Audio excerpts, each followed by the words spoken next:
So tonight, our very first speaker is Francesca, founder of Puppysphere. And she was born in Winnipeg. She loves horror movies and true crime. And she actually did pageants all throughout her childhood and represented Canada at Miss Teen Universe. Francesca, come on up and share your fuck up.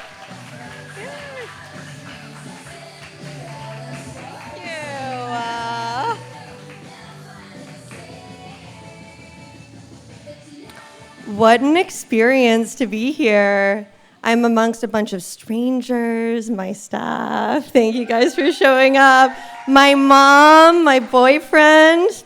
Damn. Well, let's get started. I didn't know what I wanted to be when I grew up. When I was young, I would start different businesses on the schoolyard, and no one really batted an eye at that.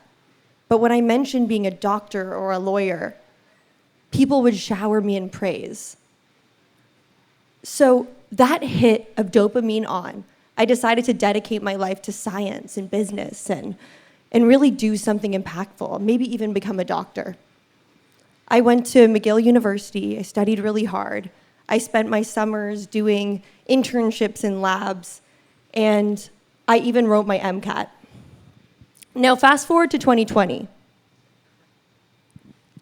I had worked my way up in a biotech company and was managing a research team of 9 different researchers and leading business development. It was such an exciting period because I was able to really scale a team and motivate the people around me.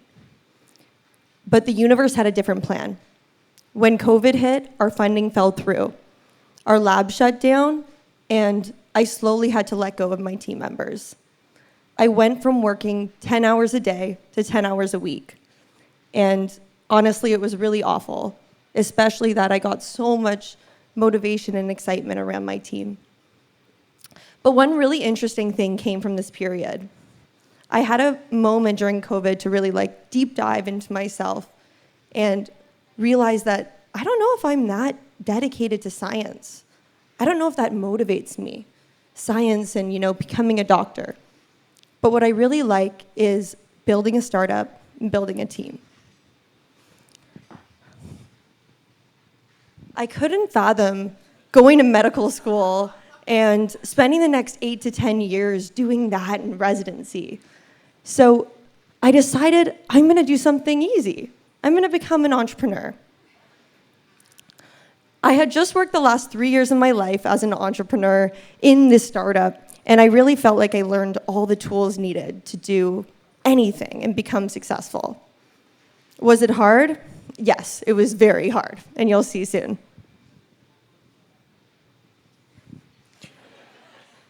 During the pandemic, it seemed like everyone and their mom was getting a dog. I myself was a recent dog owner, and as you can see from my ultrasound picture here, my dog is actually my biological son. I thought to myself, why don't I build a startup around dogs? There's so much passion and excitement around it, and I love it myself. While keeping my job in biotech, I decided to start an online community for dog owners called Ontario Doggos. We had the mission as fuck leaving your dog at home. And we were showcasing dog-friendly events, experiences, even Stacked was on our list of dog-friendly places to visit. People ate it up. I gained 10,000 followers in 3 months, and I thought to myself, it's time to monetize. I'm gonna be a millionaire any day now.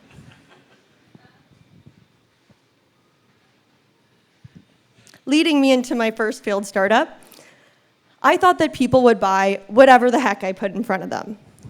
So I decided to put all of my money at the time as a 23-year-old, which was about $4,000, into creating a line of hemp leashes and collars.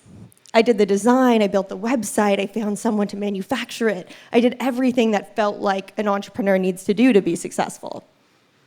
When I went to launch, I sold 3 products. Actually, I sold 3 products in the first week, and then in the first 3 months, I sold 10 in total. And then I had to recall them because the clasp of the collar would come loose and the dogs would go loose in the neighborhood. And so it was like a risk of dogs dying. It was horrible. So was this a good business idea? No. And did people want to buy it? No. But this didn't deter me.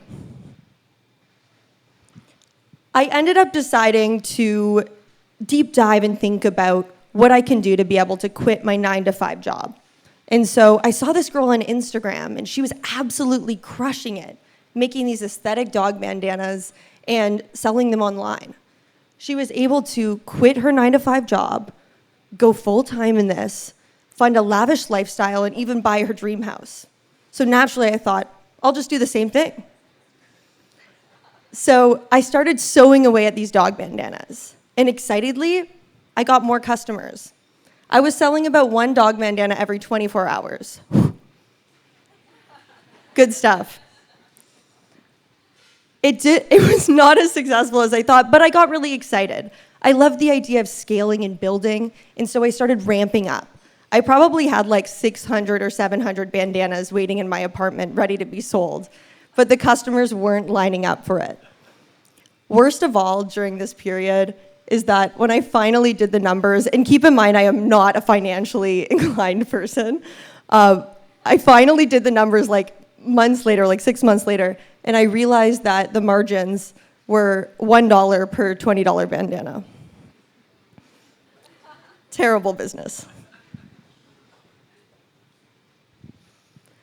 This didn't deter me. I was so passionate to leave my 9-to-5 job, and there's something so crazy about spending time and money on something. It's almost like you're this like gambler at the slot machine. The more money and the more time you invest, the more delusional you get. You really want that win. And so the next startup that was born out of Ontario doggos in this dog-friendly community happened as an accident. I was planning a dog-friendly event to bring together my community of dog lovers and to sell my dog bandanas because I had a plethora. And people were always showing up. They were booming. So I thought, why don't I put out an event and actually sell tickets for it? So I did that for $5 a ticket, sold out immediately. So I thought, why don't I do a for-profit event and pivot the whole purpose and company into doing the city's first dog-centric singles event? People loved it. Just imagine you're able to bring your dog, for the dog owners out here, and your dog is like the perfect judge of character, right? It's like the perfect icebreaker. People ate it up. We got BlogTO, Narcity, Toronto Star, all writing about it. And the tickets sold out for $30 a pop, 100 tickets in about 30 minutes. I was over the moon, even though we just broke even. And by we, I mean me. And I went on to host 6 more dog-centric singles events, and they were all in iconic locations all across Toronto, one of which is Stacked, where we are now. Exciting things came when I brought on my co-founder, Leia. Leia and I met in a dog park. Woo, yeah, give her a round of applause. You don't even know her yet, but she deserves it. We met in a dog park. Yes, it's true. And we had this true love of business and animals. And so while both of us worked our jobs, we were working on these incredibly bold dog-centric events at the same time. We hosted about 20,000 people at our dog-friendly events across the next year and a half. Most notably, we hosted a club night for dog owners at Love Child when it was still open. We hosted markets. We hosted this Christmas market at Exhibition Center for 4,500 people. It was absolutely amazing. So many bold experiences, but they broke even, and they weren't as successful as we had anticipated.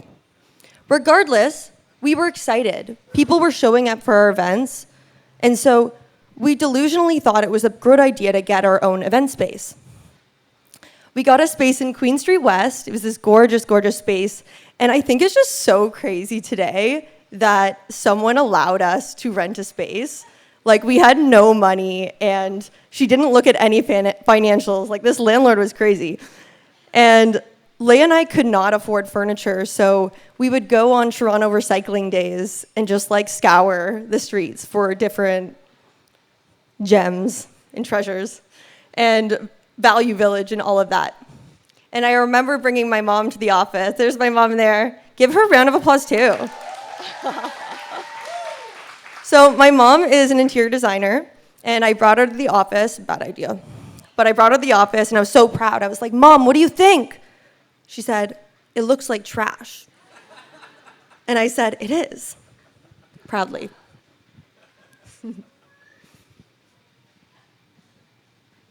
So now that we had this event space, we were able to start running puppy yoga classes. And the reason we started running puppy yoga is that even though we were hosting these amazing dog-centric events, a lot of people complained that didn't own dogs because they wanted the puppy experience and all the benefits that come with spending time with animals. So we were hosting these events every weekend and selling out.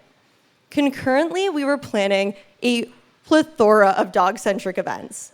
We were planning the world's first dog-centric music festival at Rendezvous. We had secured sponsors. We were in chats with Snoop Dogg as the headliner, and everything was looking amazing on the surface.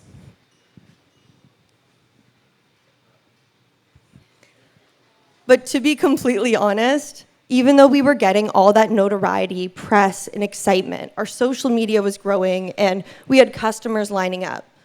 I was not making enough to leave my job. In fact, I had also taken out a $50,000 personal loan and a $25,000 Shopify loan to fund this big upcoming event. It was a really terrible, terrible time for my mental health. I was having panic attacks, and it got a lot worse. My co-founder had the most awful thing happen to her. Her sister unexpectedly commits suicide. And as she was going through the most horrible time in her life, I had to put on a brave face and run the business. We did one successful move during this period. We brought on a financial advisor. This financial advisor is also here tonight, and he's also our CFO now. Where is he? Jackson! Woo! And we asked him to look through our books, finally. Leigh and I are not financially inclined. And after looking through, he sat us down and said, "What the fuck are you girls doing?" And we said, "What?" He said, "The dog events are bleeding your business dry." But he said something really exciting that we were too in the weeds to think about ourselves. He said, "Puppy yoga, there's something there. And you could be making exceptional money in that. It's profitable. You just need to stop your dog-friendly events." So Leigh and I sat in my Volkswagen Beetle. It's like this little punch buggy car. And it was always filled with stuff because we were running our dog-friendly events and using that as the vehicle. So we're sitting there in this packed car holding hands. We decided then and there to cancel our entire year of dog-friendly events and focus on puppy yoga. From there, everything became successful. 2 years later, our business now is the most successful puppy yoga in the entire world.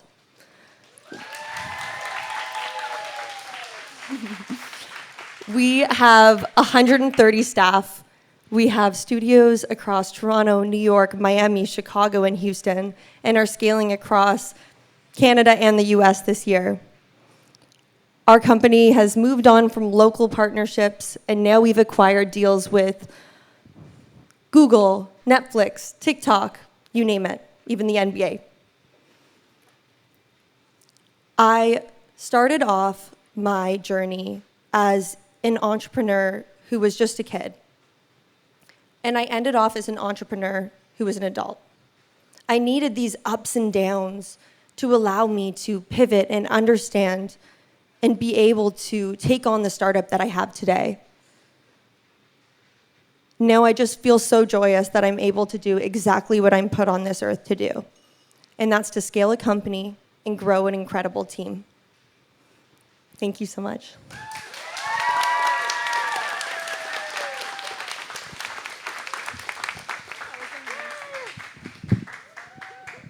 Francesca, that was so awesome and so inspiring. Thank you so much for sharing your story.